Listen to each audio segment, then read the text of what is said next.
Hey guys, and welcome back to the J2O channel. And this is your match review of England's draw to Denmark. 1-1 draw. And am I surprised? Not really. Chatting to a friend earlier whilst I was at the gym about England. We were talking about how bad they are, how bad England really are. But we both thought, despite how bad we are, we'll still win the game today. And go through. I predicted a 2-1 scoreline. I was close, but the way that game was going, England were never going to win that game 2-1. If that game had gone on for another 10 minutes, Denmark would have probably won the game 2-1. Where do I start? In fact, I'll start off with this. Make sure to like, comment, subscribe. Turn on the post notifications, share the video, do whatever you have to do. I appreciate you all who tunes in to my content. England. Oh, England. Gareth Southgate. Man like Southgate. Southgate. Where do I start with this team? Let's start off with the lineup. He played the same team. You saw that performance against Serbia, Gareth Southgate. And you decided to play the exact same team. And you know what's crazy? I did tell you guys in the last video, Gareth Southgate's not going to change. He's going to play the exact same team. Even though it didn't work, he's going to play the exact same team. And this is against opposition that are better than Serbia. In terms of the cohesiveness, the chemistry, the quality overall, it's better. With a better manager, etc., etc. Right? So he decides to play the exact same team. Decides to play Trent in midfield, which also didn't work in the first game. And we saw today it was even worse. You saw Kieran Trippier at left back again. I mean, are we serious? Are we serious? Do I need to speak? We saw Phil Foden once again on the left. Harry Kane up front, of course. Jude Bellingham in the 10 again. We're going to get to him. And we're going to get to Jude Bellingham soon. We will. Because there's something I need to say on that, brother. Because I've had enough. I like him, but I've had enough. I'm sick and tired of him. And the PR around that, brother. It's getting on my flipping nerves. Yeah? And it seems to have affected Southgate as well. Anyway.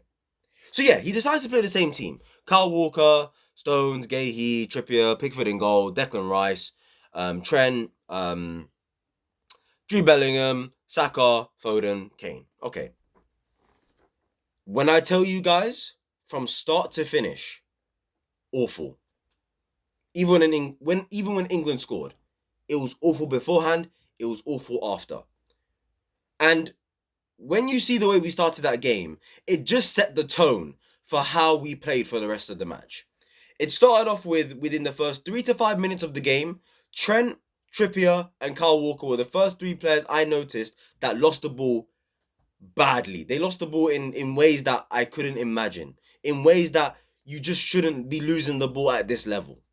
And that just set the tone for the rest of the match. The cohesiveness, the chemistry, the link-up play, the understanding these players have between each other, alongside the tactical setup of this manager, is all over the place. It's absolutely non-existent. It's almost like this England team don't know how they want to play. And you saw it in the first half. You've got Jude Bellingham, Saka, and Phil Foden pressing. But Declan Rice and Trent are not pressing.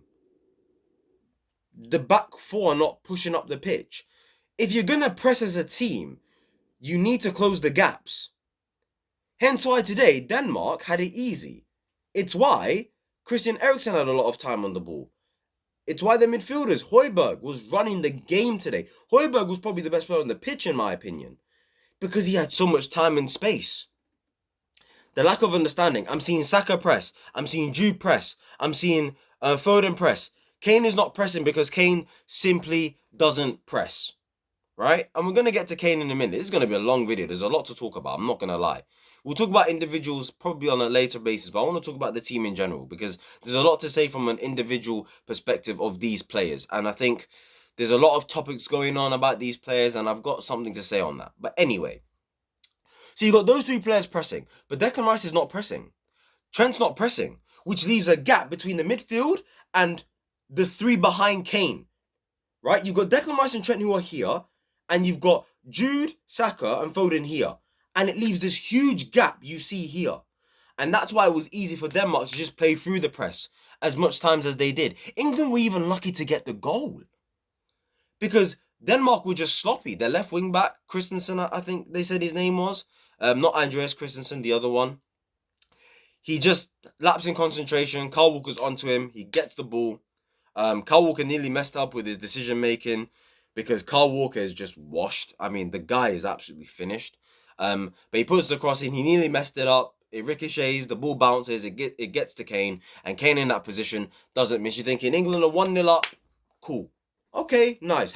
King Kane gets on the score sheet. His tournament is up and running. He gets the goal he desperately needed, especially after the game he had against Serbia. But England didn't deserve that. That was against the run of play. That was lucky. But Denmark, they continue playing the same football time and time and time again. And eventually they get their equalizer. 1-1. Really good strike from Hilmand, I'm pretty sure his name is. Or Hoyland. No, not Hoyland. I think it's Hilmand. Apologies if I'm pronouncing the name wrong. But yeah, he, outside the box, hits the post, goes in. Pickford sees it late. It is what it is. Really good strike. I must say, the goals from outside the box this tournament, I'm loving them, man. These goals are really good, man. So hopefully we see more goals from outside the box. And then that was about it in terms of the goals. In terms of the rest of the game, there were no real chances created. It was just mistakes from England that maybe gave Denmark the opportunity to create something, but they just didn't. Now, let's just get to the players. In fact, Southgate first of all, yeah, stubborn. Southgate, I just want to quickly say on Southgate, the guy's stubborn. He's not going to change his ways. He's trying his very best, clearly, to see England not have a good tournament. He's trying his best, clearly, to sabotage England from doing well in this tournament. So it is what it is. I genuinely hope from the bottom of my heart that Ten Hag flops at Man United next season, just like he did the previous season that just ended, and Southgate takes the Man United job. We pray. We pray. Guys, pray with me. Pray with me that Southgate takes the Manchester United job. We need that. With Southgate, this is my issue. If this is the style of play that you're going to play, where we go 1-0 up and you decide to sit back, at the very least, could you have the correct profiles on the pitch so that when we do get the ball and we want to go on the counter-attack, then, okay, fine. We have the players to do so. The problem is we don't have the players to play the way Southgate wants to play, which is clearly dominate at 0-0 or try to dominate, because today we didn't really dominate. Even before we scored the goal, a lot of the time we didn't control possession. A lot of the time Denmark were the ones onto us. We were sitting back. And that's really England in a nutshell. Southgate wants this team to be a counter-attacking team when this should be a possession-based dominant team. But Southgate wants to do the opposite of that. Fine, you want to do that. Can you stop playing Phil Foden on the left? Can you stop playing Jude in the 10? Because those are players who are not going to run in behind. Kane's not going to run in behind. But Kane has to be in the team because he's our best player. But at the very least, could you play another striker with him maybe? You could do that. Him not taking Marcus Rashford. I talked to you guys about how him not taking Jack Grealish was a disgrace and why he should have taken Jack Grealish. Because that Serbia game showed why he should have taken Jack Grealish to the squad. This game right here shows why he should have taken Marcus Rashford. Exactly. This game was perfect for Marcus Rashford. Because Kane wants to drop deep, doesn't he? And he wants to spray those balls in behind to Saka. Can't do it to Foden because Foden doesn't run in behind. And Jude doesn't make those runs off Harry Kane anyway. Even though he's playing as a number 10. Even though Jude Bellingham's meant to be this box crasher. And be a threat. And all this nonsense. Absolute BS, bruv. He doesn't even make runs off his own striker that's trying to create space for him when he drops deep. It's a joke. It's an absolute joke. Marcus Rashford You need to get the best out of your best players. Harry Kane is our best player.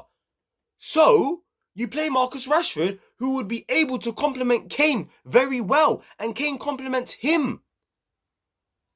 So we can go on the counter-attack and actually be a threat on that perspective. From that perspective, sorry. Because as far as I'm concerned, with this setup, we are not a threat from counter-attacks at all. Because we've got 3 players that don't want to run in behind, especially 2 in Kane and Foden. Bellingham will do it whenever he wants, and Saka's always willing to do it. Rashford should have been taken because he suits the way Gareth Southgate actually wants his team to play. But he doesn't take him. Hell, Raheem Sterling suits the way Gareth Southgate wants to play. Yet he didn't take him either. Okay, fine. You didn't take them. Can you play Anthony Gordon, please? Can Anthony Gordon get some minutes, please, on this pitch? Please? Not Jared Bowen. Phil Foden on the left is a waste of time under this manager. And then the subs he brought on. Oh my days. He brought on Conor Gallagher first. And do I have to talk about Conor Gallagher? He was a hindrance to this team. Trent had to come off. But Conor Gallagher was shocking. Just lost the ball. He got a yellow card. He was basically absolutely useless. He was absolutely useless. In fact, he made us worse. He made us worse by getting involved. In fact, Trent, who did nothing, by the way, Trent did nothing. Trent did not influence the game whatsoever. He did nothing from a defensive point of view. He did nothing on the ball. He did nothing going forward. He did nothing. Trent's performance today was the definition of doing nothing. And he wasn't even the worst player today. I'm going to get to that. So, yeah. At the end of the day, guys, Southgate is awful. He brings on Conor Gallagher for some reason. I mean, you want to control the game, right? And yet you've got a midfield of Declan Rice and Conor Gallagher. Wow.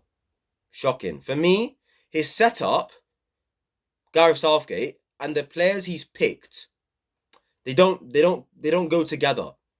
It's not, the correlation isn't correlating. It's not there, guys. If this is how you want to play, where we sit back, we don't have the ball, we let the other team dominate possession, and we want to go on the counter-attack, please play the likes of Gordon, please. Play Anthony Gordon. You should have taken Rashford. You should have taken Sterling. These guys will offer pace and a threat and will run in behind. And you can play Ollie Watkins a lot more then, in that case. So yeah, Southgate, you're not making sense, brother. You're just not. And you're awful. Honestly, he's one of the worst managers I think I've ever seen in my life. So yeah, that's on Southgate. He's a disgrace, but he's stubborn. You know, he'll make 1 or 2 changes in the next game because this was very, very bad.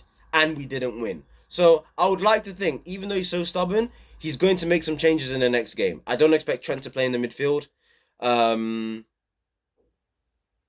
He might play it right back instead of Walker. And by the way, you know how I talked about Roberto Martinez and how I said he's playing a system that has 3 right backs in it? I just deeped it. Southgate is playing a 4-2-3-1 and there's 3 right backs on the pitch. I think I'm going to rip my eyes out. Let's talk about the players. Harry Kane today. Look, I'm going to start off with Harry Kane very quickly. I am sick and tired of the media and pundits. Alan Shearer did it today on commentary. Micah Richards, Rio Ferdinand, they were on the punditry team with BBC Sport. I am sick of these guys criticizing or asking... No, in fact, I'm sick of these guys asking Harry Kane to do something at the age of 30 years old that he is not capable of doing, or it's something he doesn't need to do because he's a world-class striker. Stop asking Harry Kane to run in behind. And they think the solution to it is, oh, bring him off, don't play him, and play Ollie Watkins instead. Bring on Ollie Watkins instead. Fans are saying Harry Kane doesn't suit this team. No! You play players around Harry Kane that are willing to make the runs in behind because Kane wants to drop deep. They're telling Kane to stop dropping deep. Are you tapped in the head? He didn't drop deep against Serbia and look at his performance. He was non-existent because of the gaffer. Him dropping deep is one of his biggest strengths. Because he has runners who can occupy the space that he's left and he can pick off passes. Passing is one of his biggest strengths, you lot. And they're telling him, stop dropping deep. They're telling him to run in behind. What? The guy's stiff. He can't do that. Oh my days, man. That is, I'm done. They need to stop asking Kane to do things he cannot do. Kane is Kane, bro. A goal-scoring machine that wants to drop deep and pick off passes. We play players that suit Kane's game. Simple. Simple. He's our captain. He's our best player. You do that. Done. Kane. Phil Foden. Selfish today. First half, he was selfish. He had some really good moments. There was one moment where he dribbled past 3-4 players. He has the opportunity to slide it to Kane, and he was selfish. And in general, he had a selfish game today. He was selfish. He wasn't being a team player. And I wonder why he wasn't being a team player. He was looking at the criticism he got after his performance against Serbia, and he thought to himself, nah, can't have this criticism against me. I need to be the main man. I need to drive this team through. I need to carry this team through. So that led him to be selfish and not be a team player.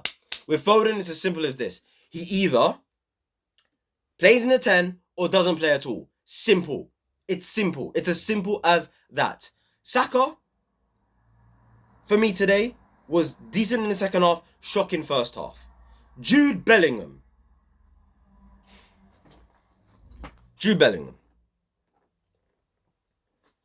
I am sick to death of the PR on this man's name. He, alongside Declan Rice, I'm not sure who to decide between the two of them. Who was the worst player today? Because I'm telling you guys right now, those two players were the worst players on the field today. Jude Bellingham did nothing. He just ran around and he tried to amp up the crowd. Did nothing. It's an absolute disgrace that Saka and Kane were taken off and not Jude Bellingham.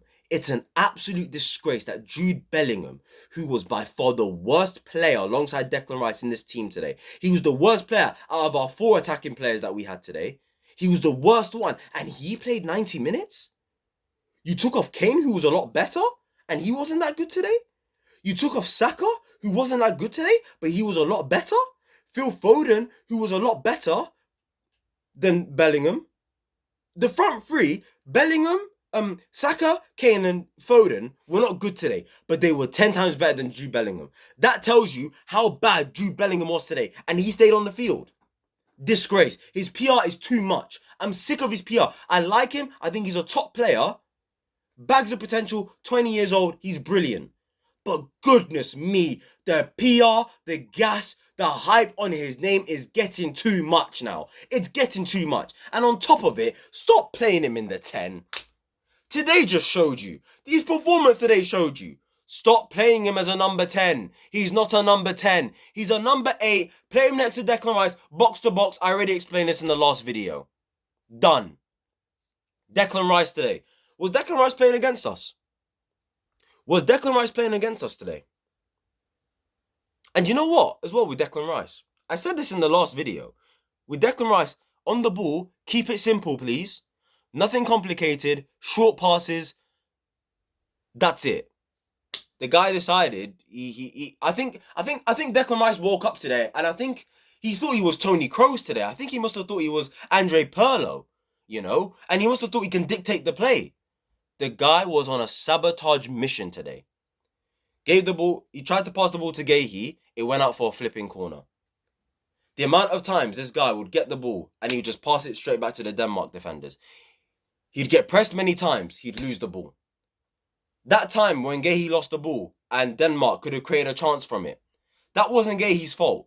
They're all saying Gahey's mistake. No, Declan Rice's pass was criminal. It was suicidal. He set up Gahey to fail in that moment. Declan Rice was a disgrace today because from a defensive point of view, which is his biggest strength, he was garbage. And then on the ball, I'm seeing him trying to dribble. I'm seeing him trying to carry the ball out. I'm seeing him trying to play long passes. I'm seeing him trying to do 1-2s. I'm seeing him doing things that's out of his depth. My brother, you've been coached by David Moyes and Southgate. You are not capable of doing these things. Leave that to the Judes. Leave that to the Whartons, who should get more minutes. I don't know how he's not played yet. Leave that to the Kobe Minos and that. Leave that to them. That's not for you, brother. You keep it simple. I don't know who he thought he was today. He must have thought he was Xavi or Iniesta. Because I don't know what he's doing. It's a disgrace, man. So yeah.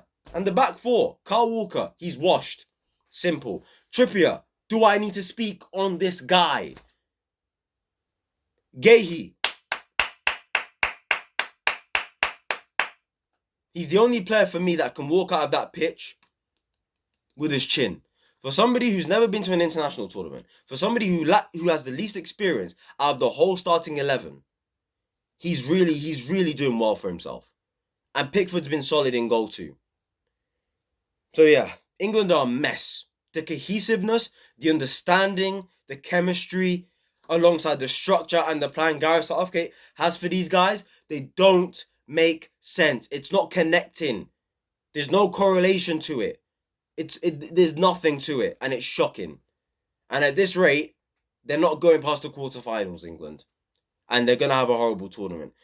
The only way England can save themselves and go far is sacking Southgate. If you don't do that, then it's over, and they're not gonna sack Southgate. In fact, you know what the English FA want to do, and I'm gonna end it off like this. The English FA, you're an absolute disgrace, because you know what they really want at the end of this? They want England to scam their way to at least a semi-final, yeah? Or a final. Not win it and keep Southgate. Because that's what they want to do, guys. The FA want to keep Southgate.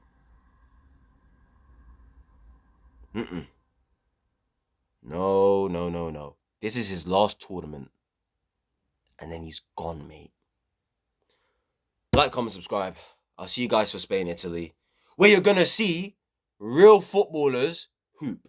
Yeah? Declan Rice. I hope Declan Rice watches that game today.